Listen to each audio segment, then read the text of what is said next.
워싱턴 선언을 통해서 확장 억제를 한 차원 업그레이드 시켰다 이렇게 평가를 하고 있습니다.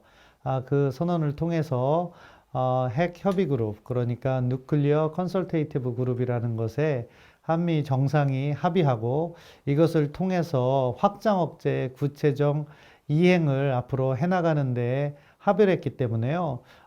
상당히 큰 의미를 지는 정상회담이었다 이렇게 평가를 합니다. 확장 억제라는 것은 미국의 억제력을 동맹국에게 확장시켜 준다. 그래서 그 구체적인 내용은 과거부터 이야기되었던 해구산 그리고 미사일 방어, 첨단 재래식 전력을 모두 활용해 준다. 이런 건데요. 확장 억제 이행, 실행적 측면을 보면은 사실은 그것이 언제, 어떻게 이루어지는가에 대해서 과거에는 미국이 독점하다시피 했어요. 그렇기 때문에 그것과 관련된 정보라든가 기획이라든가 이런 부분을 한국이 공유받기를 희망했었는데 그러한 노력이 지난 20여 년간 있었다 이렇게 말씀드릴 수 있습니다. 이명박 정부와 박근혜 정부를 거치면서 EDSCG, 확장 억제 전략 협의체라는 것이 만들어졌어요. 그것을 통해서 외교, 국방, 차관급 대화를 통해서 보다 폭넓은 확장 억제와 관련된 정보를 얻었지만 군사적 측면에서 정말로 어떻게 확장 억제가 시행되는지는 저희가 구체적인 협의체를 만들지 못했거든요. 워싱턴 선언이라는 이름으로 그것이 합의돼서 앞으로 NCG에서 그러한 것들이 논의되고 북한에 대한 핵정보에 대한 공유 그리고 관련된 기획을 공동으로 하고 공동 연습을 하는 이런 쪽으로 발전을 해 나가면서 확장 억제는 훨씬 더 구체화되고 그 신뢰도가 과거와는 차원이 다르게 높아졌다 이렇게 말씀드릴 수 있겠습니다.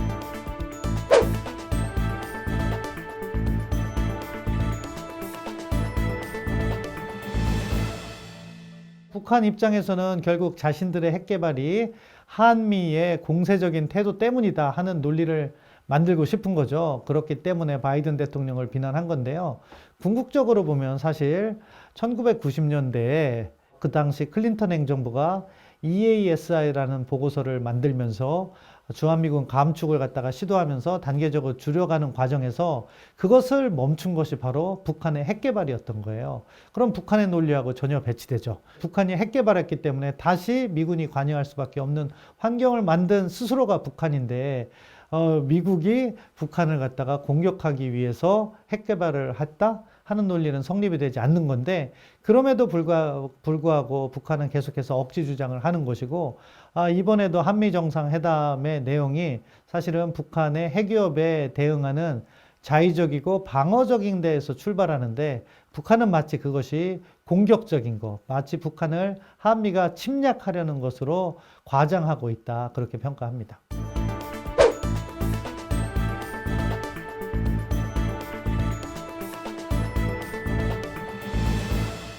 사실은 확장 억제와 관련해서 가장 높은 수준의 협의는 나토에서 하고 있는 누클리어 플래닝 그룹, NPG의 협력 수준이 가장 높다고 볼 수 있었습니다. 물론 나토에는 전술핵이 배치되어 있기 때문에 그것과 관련해서 NPG가 더 많은 역할을 할 수 있었지만 저희는 그 수준에는 이르지 못했던 거예요. 그런데 이번에 NCG를 만들면서 대한민국도 미국과 더군다나 나토는 다자 차원의 협력이지만 한국과 미국의 양자 차원의 협력이기 때문에 확장 억제와 관련해서 더욱더 긴밀한 협력을 할 수 있는 그런 수단이 만들어졌고 이러한 NCG를 통해서 앞으로 확장 억제는 한 차원 더 발전될 것이다 이렇게 믿습니다. NCG의 메커니즘은 유럽의 NPG와는 약간 달라요.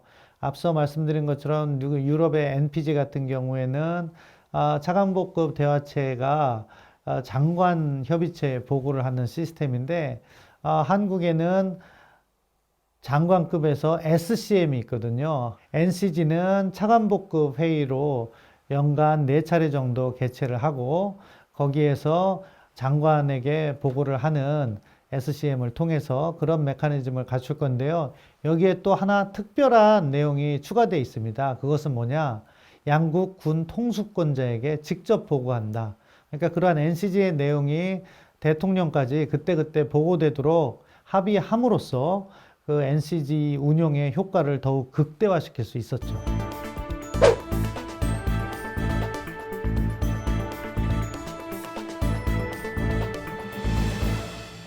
이번에 양국 정상이 미국의 핵잠수함, 전략 핵잠수함을 포함해서 전략 자산의 정기 방문에 합의를 했습니다. 아무래도 가장 위력적이지 않겠습니까? 물론 미국의 핵재산이라는 것은 미국 본토에서 발사될 수 있는 미니맨 3, ICBM이 있을 거고요.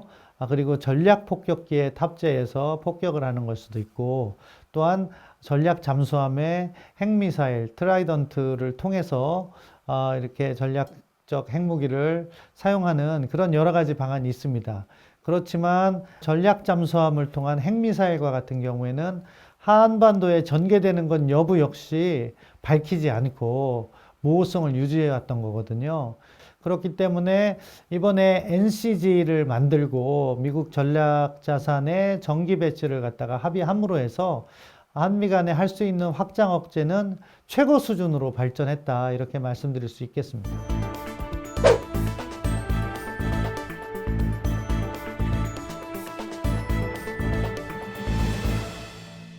결국 북한은 핵무기를 개발하면서 핵을 통해서 한국을 압박할 수 있다. 그리고 그것을 통해서 김정은 체제를 갖다가 보위할 수 있다, 이렇게 판단하고 있는 것 같아요. 그래서 국제사회 그리고 대한민국 정부의 대화 요청을 거부하고 핵으로만 이렇게 집중하고 있는데, 그것은 북한의 밝은 미래를 보장하는 것이 아니라고 생각합니다.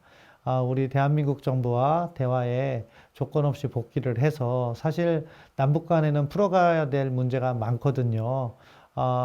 인권 문제라든가 국군 포로 문제, 여러 가지 인도적 사항들이 많은데 그러한 문제를 함께 풀어갔으면 하는 바람입니다.